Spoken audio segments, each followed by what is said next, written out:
Voilà. J'ai affaire à toi aujourd'hui. Oui, toi qui me regardes là. Oui, toi, monsieur chef de famille. Ça ne te dérange pas comment tu traites ta femme? Ça ne te dérange pas de la voir à quel point elle se tue dans le ménage? Elle se démène toute seule dans l'éducation de vos enfants. Ça ne te dérange pas de lui laisser toutes les charges de la maison, toutes les tâches ménagères, sous prétexte que monsieur est chef de la maison, chef du foyer. Donc, il ne touche à rien. C'est écrit où? Que l'homme ne doit pas aider sa femme dans les tâches ménagères. C'est écrit où?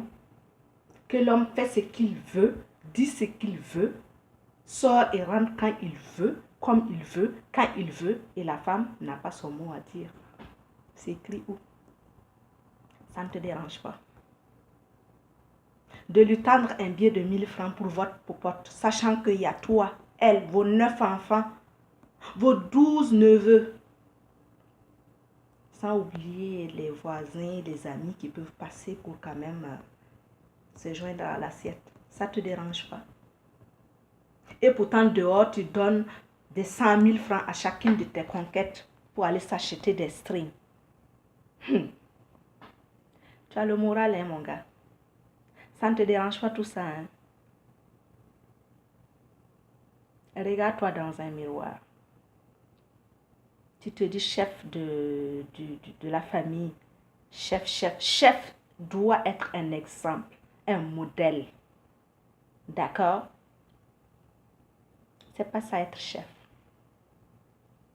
Ça ne te dérange pas d'aller partager te distribuer comme une machine automatique, aller te distribuer au dehors, et pourtant ta femme est en train de souffrir de manque d'affection, de manque de lien conjugal qui est sacré. Tu lui donnes un petit billet pour la popote, et quand le repas ne te satisfait pas, même si c'est bon, elle fait son effort, elle fait de son mieux pour que ça soit mangeable. Tu trouves un moyen de dire que c'est pas bon pour juste aller manger dans le restaurant avec tes... Je ne sais pas, je n'ose même pas mettre un mot dessus. Tu passes tout ton temps à faire du rodéo dehors et quand tu rentres, tu n'as pas le temps d'honorer le lien sacré. Tu n'as pas le temps. Tu ne poses même pas un regard respectueux, un regard plein d'affection, rien. Même tes meubles dans la maison représentent mieux que ta pauvre femme. Tu fais tes divagations et quand tu t'attrapes une petite maladie, une sale maladie, tu viens et tu as le moral de dire que ouais, c'est madame qui me l'a transmis. Tu sais que tu es un comédien, mais c'est même pas le bon. Tu n'es même pas le bon comédien.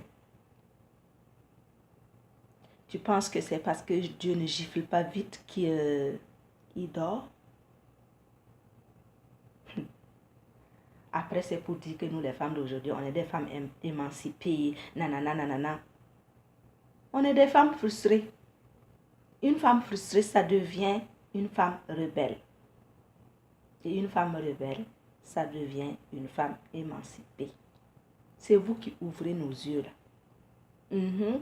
C'est vous qui ouvrez nos yeux, qui nous amenez à être ce qu'on est aujourd'hui. Et vous êtes là que on est des femmes émancipées, des femmes impossibles. On ne vous a jamais dit que l'apprenti là, quand il est attentif là, aux instructions de son maître, il devient plus doué que son maître. Vous n'avez rien vu encore. C'est le début du commencement. Mais là, mettez de l'eau dans votre vin. On va jouer la balle à terre. Essayez au moins de prendre soin de l'enfant de quelqu'un que tu as trimballé, amené chez toi. Des fois, c'est même pas avec le mariage. Tu l'as dribblé, tu l'as embrouillé, tu l'as enceinté une fois, deux fois. Comme nous, on est faites pour ne pas être des rancunières. On n'a pas de rancune, donc on oublie vite, on pardonne. Vous nous dribblez, vous nous enceintez une fois posé. sans mariage. Vous nous dribblez encore enceinte posée. 2, 3, 5, 10. Mais quand même, il ne faut pas nous traiter comme si nous sommes de moins que rien. Les traînées, les filles qui sont au dehors, que vous gâtez, vous soignez, tout votre salaire va là-bas. Là. Vous pensez que les bénédictions vont venir de là-bas? Non.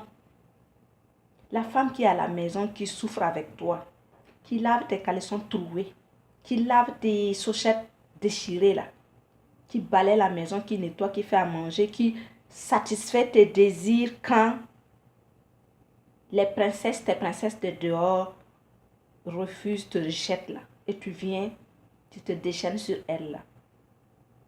Son karma là, quand ça va te tomber sur la tête là, tu vas t'enfoncer comme un bon clou. Et je te dis, rappelle-toi, c'est pas parce que Dieu ne gifle pas vite qu'il dort. C'est pas parce qu'il ne te voit pas. Mais le jour où il va te gifler là, hein?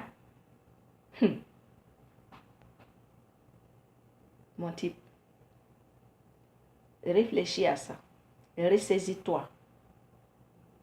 Donnez une caresse, un beau regard, une affection. Fais plaisir à ta femme qui est à la maison, qui fait tes enfants, qui lutte avec toi dans le meilleur et dans le pire. C'est attirer des bénédictions. Mais jeter tout ton salaire, ton temps, ton énergie dehors avec les filles qui sont avec toi pour le meilleur et pour le meilleur, c'est attirer des malédictions. Donc, ne viens pas attraper ta tête pour dire que ta femme à la maison te porte malheur parce que tes affaires ne marchent pas. Non, ce sont tes œuvres qui te portent malheur. À bon entendeur, salut. Mesdames, je vous invite à vous abonner sur ma chaîne Oumou Zangoli. Toujours là pour vous. Continuez de vous zango. Ça va aller. Dieu vous bénisse.